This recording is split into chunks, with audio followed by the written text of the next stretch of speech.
जो तौहीन अदालत वाला केस था इमरान खान साहब के ख़िलाफ़, असद उमर के ख़िलाफ़ और फवाद चौधरी के ख़िलाफ़ इमरान खान साहब को पिछली तारीख पे प्रोड्यूस करने का हुक्म दिया था इलेक्शन कमीशन ऑफ पाकिस्तान ने। No doubt election commission of Pakistan सबसे बड़ा आइनी इदारा है। इस आइनी इदारे के बहुत सारी ज़िम्मेदारियां और कॉन्स्टिट्यूशनल ऑब्लिगेशंस हैं। बहरहाल सेक्रेटरी इंटीरियर ने एक हुक्मनामा लिख के भेज दिया था, या उसको प्रपोज़ल कहें, लिख के भेज दिया था और कहा था कि जी आप जेल चले जाएं, उनको हम प्रोड्यूस नहीं कर सकते।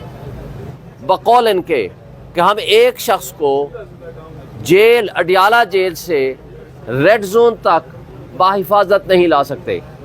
अब इसमें दो वजूहात हैं। एक है, असल बात है बदनीयती।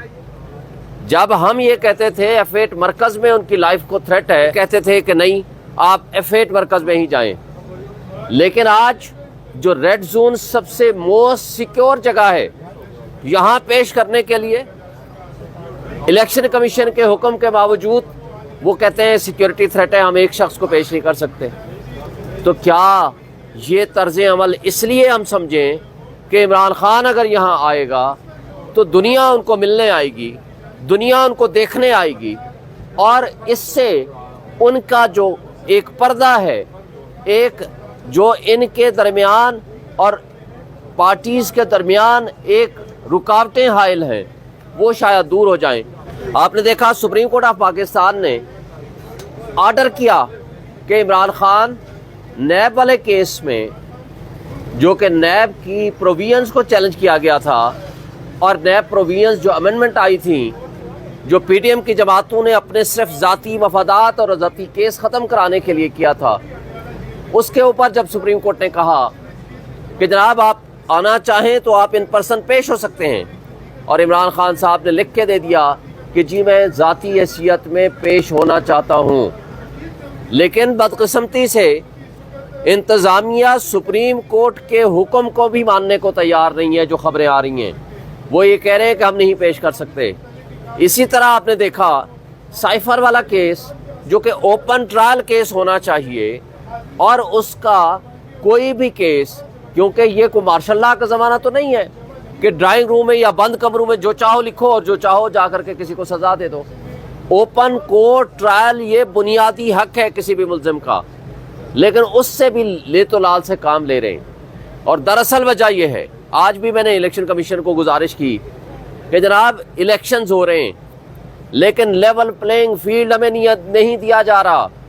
और आपको मैंने कहा हमने एप्लीकेशंस भी दे दी है, हमने आपको इन्फॉर्म भी कर दिया है, इलेक्शंस की डेट आ गई है, इलेक्शन की गहमा गहमी शुरू हो गई है। पूरे पाकिस्तान में तमाम पॉलिटिकल पार्टीज़ को अपने जलसे, अपने प्रोग्राम करने की इजाज़त है, मगर अगर नहीं है तो सिर्फ एक पार्टी जो सबसे बड़ी पॉलिटिकल पार्टी है वो है PTI, जो कि फेडरेशन की अलामत है। पाकिस्तान की तारीख में माजी में भी आपने देखा कि जो सबसे बड़ी पॉलिटिकल पार्टी हुआ करती है, जो फेडरेशन की अलामत हुआ करती है, रोकने की कोशिश करते हैं तो उससे रियासत का नुकसान होता है, उससे 25 करोड़ आवाम का नुकसान होता है, उससे जमहूरियत कमज़ोर होती है, उससे आईन कमज़ोर होता है, उससे बुनियादी हुकूक मुतासर होते हैं। ये आवाम का हक है, ये उनका बुनियादी हक है कि जिसको चाहें वो मुंतखब करें, और जो उनके मुंतखब नुमाइंदे होंगे वही हक के हुक्मरानी रखते हैं, क्योंकि इसलिए ताकत का सरचश्मा आवाम है। आवाम ने अपने हक में अपने हाथ से ये अख्तियार इस्तेमाल करना है कि किसको हमने वोट देना है और किसको नहीं देना। अगर खुदा न खास्ता ये लूली लंगड़ी कोई हुकूमत बनाने में कामयाब हो जाते हैं, कोई लोगों को क्रश करके, कोई ऐसे अपने सुपर किंग और सुपर लाडले ला करके यहाँ बिठाने की कोशिश करते हैं, तो नुकसान किसका है? हमारी 25 करोड़ आवाम का है। आज आपकी रियासत मुतहम्मिल नहीं हो सकती किसी भी एडवेंचर या मिस एडवेंचर की। आज सूरत हाल ये है कि आपकी इकोनॉमी तबाह हो चुकी है। 16 महीने का एडवेंचर आपने करके देख लिया। 16 महीने में एक चलता हुआ मुल्क जिसमें 6.1% GDP थी, जिसमें मैक्सिमम आपके रिजर्व थे $24 बिलियन, जिसमें 170 रुपए का आपका डॉलर था, आपने उसका अंजाम इतना बुरा कर दिया آج عام آدمی، غریب آدمی روٹی کھانے کو بھوک کو ترس رہا ہے۔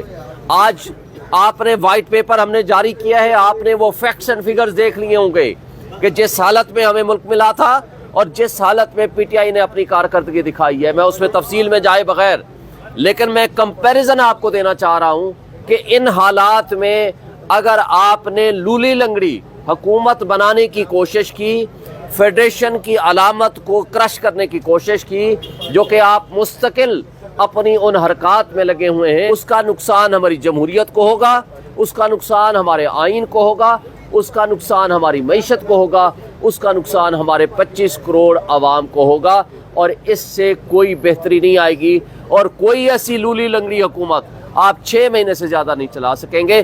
اس سے سیاسی عدم استحکام میں مزید اضافہ ہوگا۔ اور ایک آخری بات وہ یہ کہ آج آپ لوگوں کو اغوا برائے بیان کا سلسلہ بند کریں، اس لیے کہ آج بھی علی نواز اوان کو اور عامر کو اٹھایا ہوا ہے اور اس کو 5 دن ہو گئے ہیں، کسی عدالت میں پیش نہیں کیا۔ آئین یہ کہتا ہے کہ اگر کسی کو گرفتار کریں گے تو آپ اس کو 24 آورز میں کسی عدالت میں پیش کریں گے، اور اگر ایسا نہیں ہوگا تو یہ غیر آئینی اقدام ہوگا۔ میں سپریم کورٹ آف پاکستان سے بھی ریکویسٹ کرتا ہوں کہ اعتزاز احسن صاحب نے ان پرسن جو پٹیشن فائل کی ہے اس کو انٹرٹین کیا جائے، اور اس کے مطابق لوگوں کے بنیادی حقوق کی تحفظ کیا جائے، اس لیے کہ سپریم کورٹ نے لوگوں کے بنیادی حقوق کے تحفظ کی قسم اٹھائی ہے، اور وہ پابند ہے آئین کی بحالی کرنے کے in it's true letter and spirit. Thank you.